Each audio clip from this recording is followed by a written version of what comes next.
Okay, so I'm just going to say thank you to everybody for coming. Okay, before I make it all about me, Peter here is just going to say a few words, and I'm just going to hold the microphone when he speaks. If I drift off and he goes too quiet, shout out. Thank you, and so nice to see you all, and thank you so much for coming tonight. I want to start off by acknowledging the founders of Camp Inc., the campaign against moral persecution in 1970. They were John Ware and Christabel Pole. They, I consider, are the foundation of the community, the GLBTQI community we know today.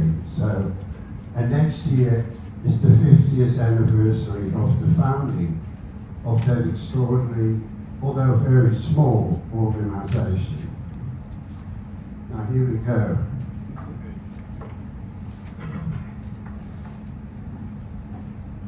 Thank you, Guy, for asking me to say a few words tonight.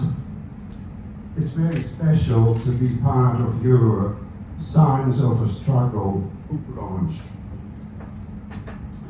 About 18 months ago, I met Guy at a Surrey Hills cafe. I looked around and was thinking, where is his painter's palette? Oh, I left so disappointed. I thought I was going to be painted. Dolled up in my best tie silk double-breasted jacket, I arrived for my debutante painter's sitting. My Order of Australia, gold and medal proudly pinned onto my lapel. What kind of painter is this guy called Guy? I asked myself. Next came, who does he follow? Rembrandt? What's going on? Rembrandt? Monet? Picasso? All I knew, he was the artist in residence at the 40s Mardi Gras anniversary, Pride in Place, Sydney University conference. A little time passed. My next encounter with this Mr. Painter was at my checkerboard house.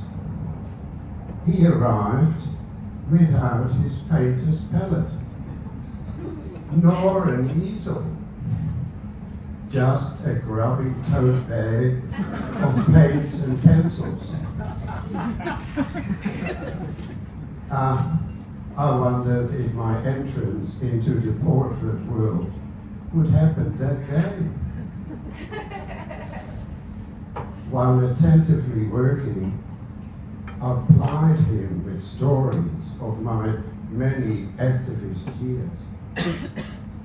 Intriguingly, Mr. Painter took Robin Hughes's 1972 checkerboard interviewer's seat in my kitchen. His infrequent questions were mild-mannered compared to hers. "Stop there," he said. Oh, I wondered what misplaced words I had uttered. "I want to paint your mouth." In no time, Mr. Painter did 4 colourful, beautiful sketches. Wow. Some water went under the bridge. Receiving Guy's puzzling missive entitled, "When I grow up, I want to be Peter de Waal," was, to say the least, intriguing. His emotive narrative moved me to where I now address him with "Dear Mr. Painter." He does wear his paint palette like his heart, on his sleeve.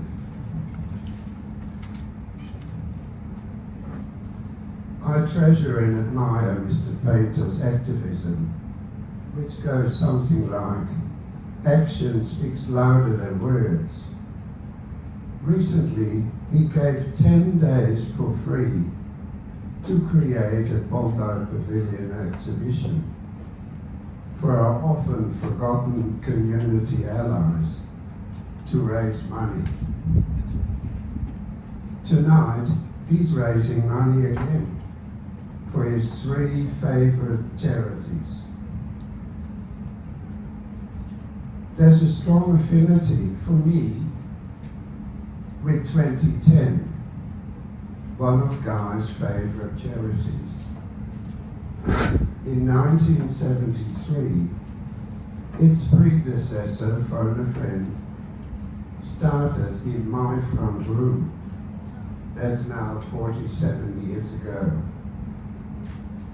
So dear lovely Mr. Painter, when I grow up, I want to be Guy James Whitworth.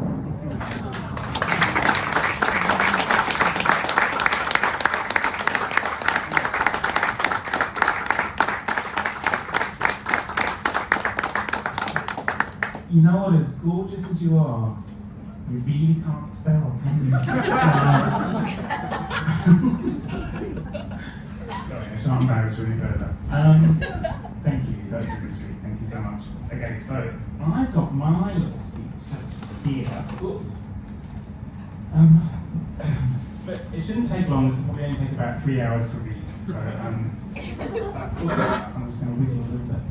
Okay, so I'd like to start by acknowledging the traditional custodians of the land on which we meet today, the Gadigal people of the Eora Nation, and recognise their continuing connection to land, water, and the culture that nourishes us, and also pay my respects to their elders past, present, and emerging.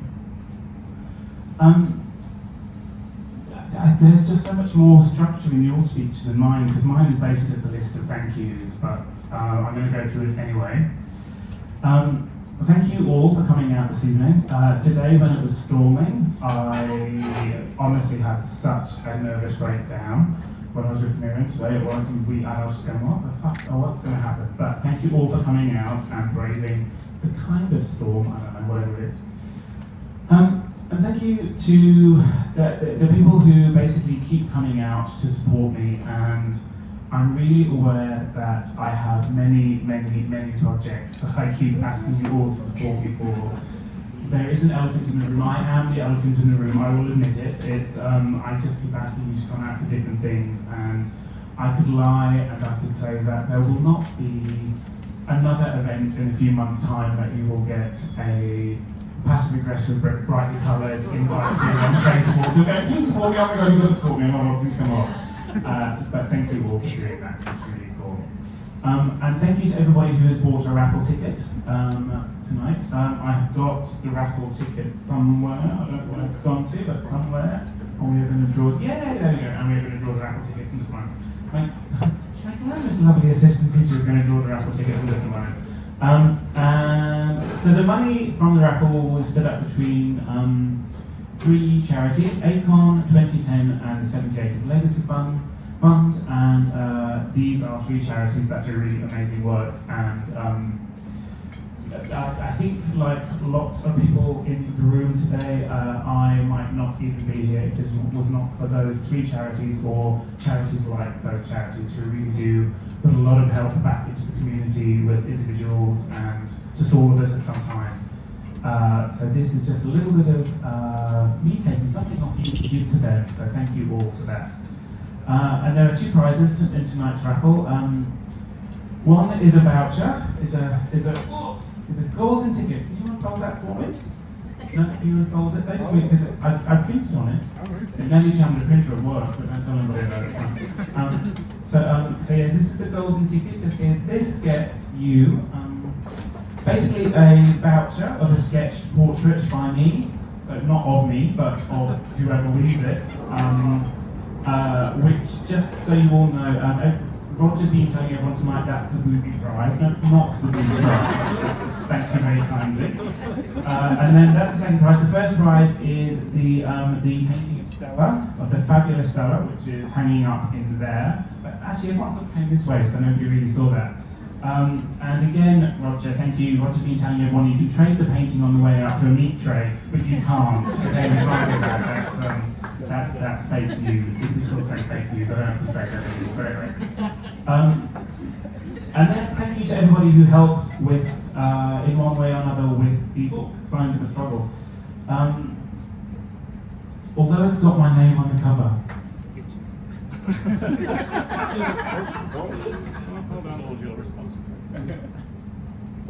Is that working? Yes, it is, yes. It's funny how when I said the word bitches, it just turned itself off, isn't it? Anyway, it's almost like someone is trying to censor me.